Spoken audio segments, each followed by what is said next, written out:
আমেরিকার অ্যাকশনে চীনের রিঅ্যাকশন, নিষেধাজ্ঞার খেলা জমে উঠেছে।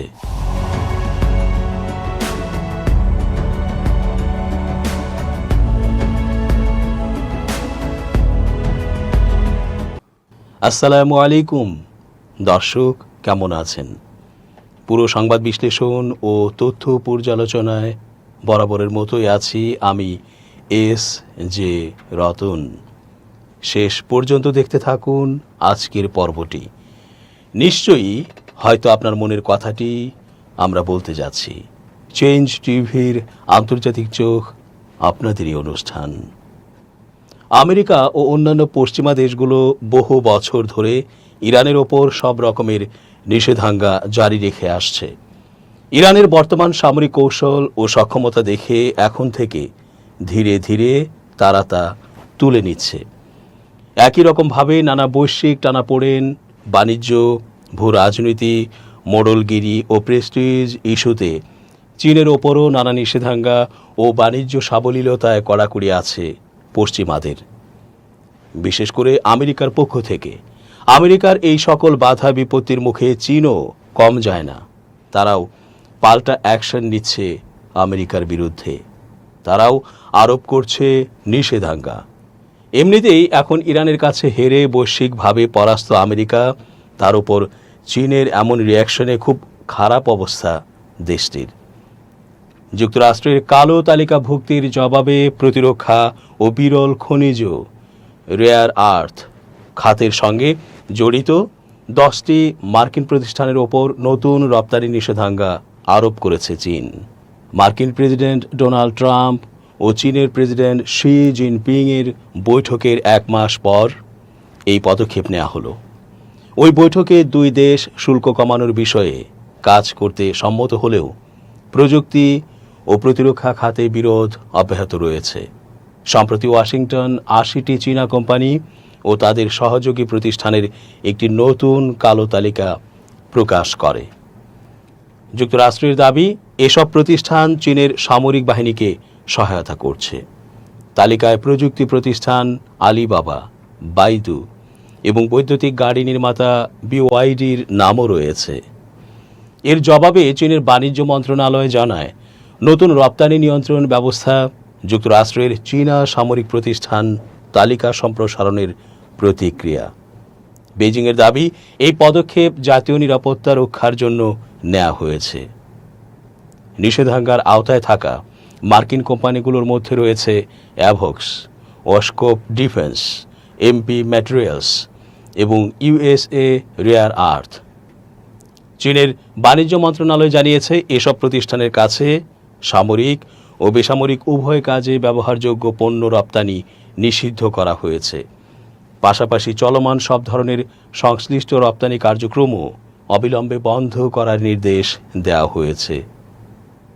বাণিজ্য মন্ত্রণালয় এক বিবৃতিতে বলেছে, চীনের নতুন রপ্তানি নিয়ন্ত্রণ মার্কিন সরকারের তথাকথিত চীনা সামরিক প্রতিষ্ঠান তালিকায় আরও প্রতিষ্ঠান যুক্ত করার জঘন্য কর্মকাণ্ডের জবাবে আনা হয়েছে। এতে আরও বলা হয়, এই পদক্ষেপ জাতীয় নিরাপত্তা রক্ষার জন্য নেওয়া হয়েছে। এই 10টি প্রতিষ্ঠানের মধ্যে রয়েছে অ্যাভক্স, যার মার্কিন সামরিক বাহিনীর সঙ্গে মহাকাশ প্রতিরক্ষা চুক্তি রয়েছে, এবং ওস্কোপ ডিফেন্স, যা সামরিক যানবাহনের বহর তৈরি করে। এই তালিকায় মার্কিন বিরল মৃত্তিকা উৎপাদক এমপি ম্যাটেরিয়ালস এবং ইউএসএ রেয়ার আর্থ রয়েছে। চীনের বাণিজ্য মন্ত্রণালয় জানিয়েছে, রপ্তানিকারকদের তালিকাভুক্ত প্রতিষ্ঠানগুলোকে দ্বৈত ব্যবহারযোগ্য পণ্য সরবরাহ করা নিষিদ্ধ করা হয়েছে এবং বর্তমানে চলমান যে কোনো প্রাসঙ্গিক রপ্তানি কার্যক্রম অবিলম্বে বন্ধ করতে হবে। মন্ত্রণালয় আরও বলেছে, এই নিষেধাজ্ঞা যে কোনো দেশ বা অঞ্চলের সংস্থা বা ব্যক্তিদের ক্ষেত্রেও প্রযোজ্য হবে, যারা চীন থেকে উদ্ভূত দ্বৈত ব্যবহারযোগ্য পণ্য উক্ত প্রতিষ্ঠানগুলোতে স্থানান্তর বা সরবরাহ করে। চীনের অর্থ মন্ত্রণালয় জানিয়েছে, সরকারি ক্রয় কার্যক্রমে যুক্ত সংস্থাগুলো এখন থেকে 46টি মার্কিন কোম্পানির তৈরি পণ্য কিনতে পারবে না। এই তালিকায় রয়েছে বড় প্রতিরক্ষা কোম্পানি লকহিড মার্টিন, রেথিয়ন এবং বোয়িংয়ের প্রতিরক্ষা বিভাগ। এছাড়া জেনারেল ডাইনামিক্স এবং অ্যান্ড্রিল ইন্ডাস্ট্রিজ সহ যুক্তরাষ্ট্রের আরও কয়েকটি প্রধান সামরিক ঠিকাদার ও মহাকাশ গবেষণা প্রতিষ্ঠানও এই নিষেধাজ্ঞার আওতায় এসেছে। অর্থ মন্ত্রণালয়ের বিবৃতিতে বলা হয়েছে, চীনে কর্মরত মার্কিন বিনিয়োগ থাকা কোম্পানিগুলোকে এই নিষেধাজ্ঞার বাইরে রাখা হয়েছে। নতুন এই সিদ্ধান্ত সোমবার থেকেই কার্যকর হবে। এর আগে চীনের বাণিজ্য মন্ত্রণালয় 2024 ও 2025 সালের জন্য তাইওয়ানের কাছে অস্ত্র বিক্রির কারণে এসব কোম্পানি ও তাদের সহযোগী প্রতিষ্ঠানগুলোর ওপর আগেই নিষেধাজ্ঞা দিয়েছিল। এদিকে তাইওয়ান ইস্যু নিয়ে চীন ও যুক্তরাষ্ট্রের মধ্যে উত্তেজনা বাড়ছে। চীন তাইওয়ানকে নিজের ভূখণ্ডের অংশ হিসেবে দাবি করে এবং বল প্রয়োগের সম্ভাবনাও উড়িয়ে দেয় না। অন্যদিকে যুক্তরাষ্ট্র তাইওয়ানের নিরাপত্তায় সমর্থন দিয়ে আসছে। মার্কিন পররাষ্ট্রমন্ত্রী মার্কো রুবিও জানিয়েছেন, তাইওয়ানের জন্য প্রস্তাবিত $14 বিলিয়ন অস্ত্র প্যাকেজ এখন পর্যালোচনাধীন। মে মাসে শি জিনপিংয়ের সঙ্গে বৈঠকের পর যুক্তরাষ্ট্রের প্রেসিডেন্ট ট্রাম্প দুই দেশের সম্পর্ককে স্থিতিশীল দেখানোর চেষ্টা করলেও বাস্তবে উত্তেজনা অব্যাহত রয়েছে। চীন যুক্তরাষ্ট্র বাণিজ্য যুদ্ধ হঠাৎ করেই যেন গোটা বিশ্বে 90-এর দশকের স্নায়ুযুদ্ধের উত্তেজনার স্মৃতি ফিরিয়ে এনেছিল। সাবেক মার্কিন প্রেসিডেন্ট ডোনাল্ড ট্রাম্পের উত্তপ্ত বাক্য, চীনা প্রেসিডেন্ট শি জিনপিংয়ের নেতৃত্বে বেইজিংয়ের উচ্চবিলাসী পরিকল্পনা এবং এসবকে কেন্দ্র করে দুই বাণিজ্য শক্তির দ্বৈরথ একেবারে নিত্যকার ঘটনা হয়ে উঠেছিল। বরাবরের মতোই জারি ছিল ওয়াশিংটনের নিষেধাজ্ঞার রাজনীতি।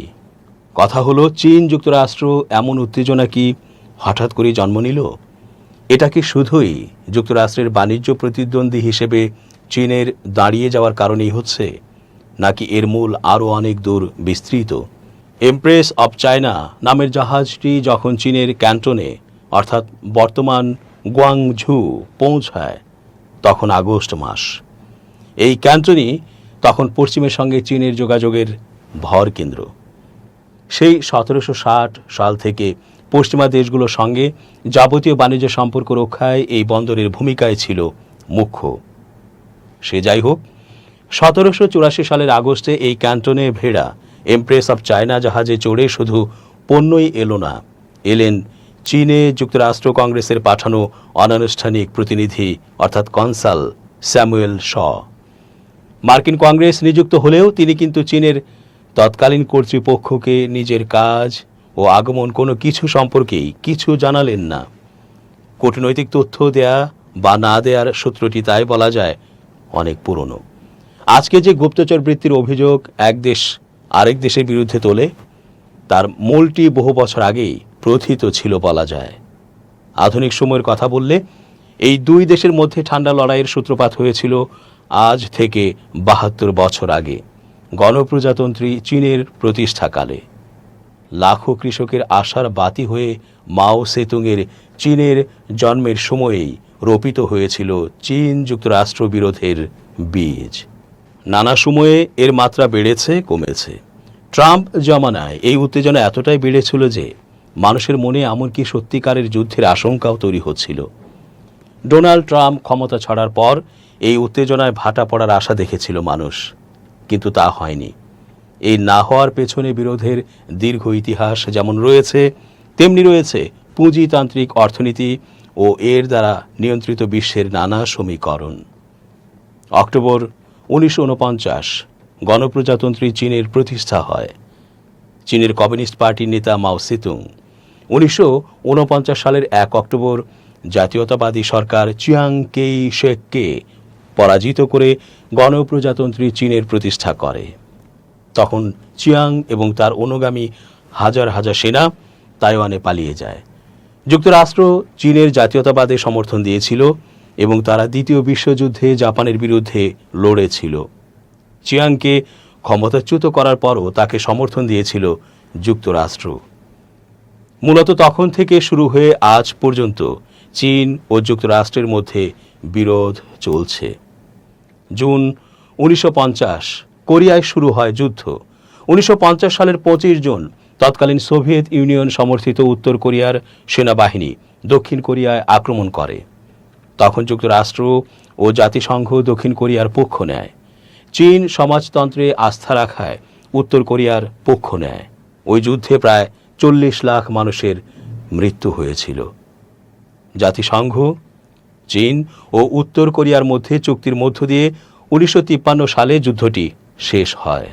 আগস্ট 1954 তাইওয়ান প্রণালী নিয়ে প্রথম সংকট। মার্কিন প্রেসিডেন্ট ডুইট আইজেনহাওয়ার 1954 সালে তাইওয়ানের ওপর থেকে মার্কিন নৌবাহিনীর নিষেধাজ্ঞা তুলে নেন। একই বছরের আগস্টে চিয়াং কাইন তাইওয়ান প্রণালীতে হাজার হাজার সেনা মোতায়েন করে। তখন চীনের সেনারা হামলা চালিয়ে চিয়াং কাইনের বাহিনীকে প্রতিরোধের চেষ্টা করে। পরে ওয়াশিংটন চিয়াং ইয়ের জাতীয়তাবাদী দলের সঙ্গে একটি পারস্পরিক প্রতিরক্ষা চুক্তি স্বাক্ষর করে।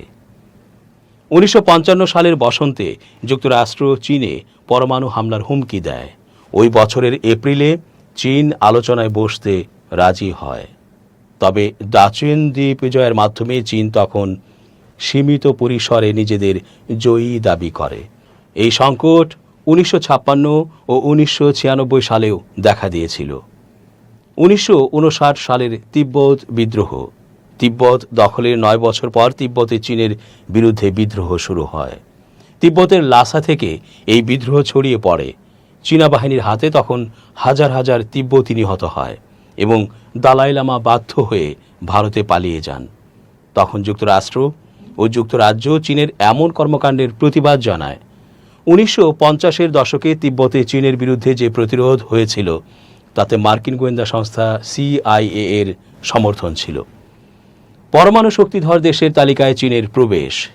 চীন প্রথম পারমাণবিক পরীক্ষা চালায় 1964 সালে, যখন ভিয়েতনামের সঙ্গে যুক্তরাষ্ট্রের যুদ্ধ চলছিল।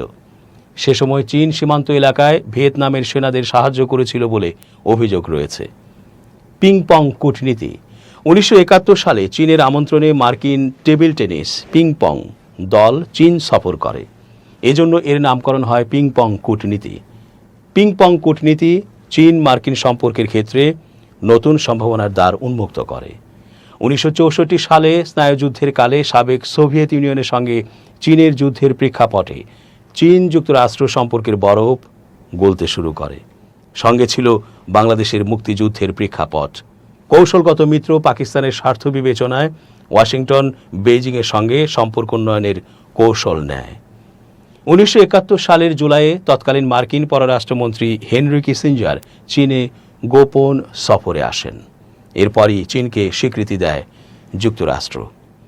নিক্সনের চীন সফর। সাবেক মার্কিন প্রেসিডেন্ট রিচার্ড নিক্সন 1972 সালে চীন সফর করেন। চীনের কমিউনিস্ট পার্টির চেয়ারম্যান মাও সেতুংয়ের সঙ্গে সাক্ষাৎ করেন নিক্সন। চীন যুক্তরাষ্ট্র সাংহাই কমিউনিক চুক্তি সই হয়। এই চুক্তি অনুযায়ী দ্বিপক্ষীয় সম্পর্ক উন্নয়নে জটিল ইস্যুতে আলোচনা করতে রাজি হয় দুই দেশ। তবে ওই দশকের বেশিরভাগ সময় এ সম্পর্কের উন্নয়ন ধীর গতিতে চলেছে। এক চীন নীতিতে মার্কিন স্বীকৃতি। সাবেক মার্কিন প্রেসিডেন্ট জিমি কার্টার প্রশাসন 1979 সালে চীনের কূটনীতিকে স্বীকৃতি দেয়। এর মাধ্যমেই এক চীন নীতিতে মার্কিন স্বীকৃতি মেলে। চীনের তৎকালীন উপপ্রধানমন্ত্রী ডেং জিয়াওপিং যুক্তরাষ্ট্র সফর করেন। এপ্রিলে মার্কিন কংগ্রেস তাইওয়ান রিলেশনস অ্যাক্টে অনুমোদন দেয়। এর মাধ্যমে তাইওয়ান যুক্তরাষ্ট্র বাণিজ্যিক ও সাংস্কৃতিক সম্পর্ক শুরু হয়। ওই চুক্তি অনুযায়ী তাইপেতে অস্ত্র সরবরাহ করার কথা ছিল ওয়াশিংটনের, তবে তারা আনুষ্ঠানিকভাবে এক চীন নীতির লঙ্ঘন করেনি। দর্শক, শেষ করছি আজকের মতো। এতক্ষণ ধৈর্য ধরে পুরো আয়োজনে থাকার জন্য অনেক ধন্যবাদ। শুভকামনা অহর্নিশ। changetv.press এক ফোঁটা হলুদ নেই।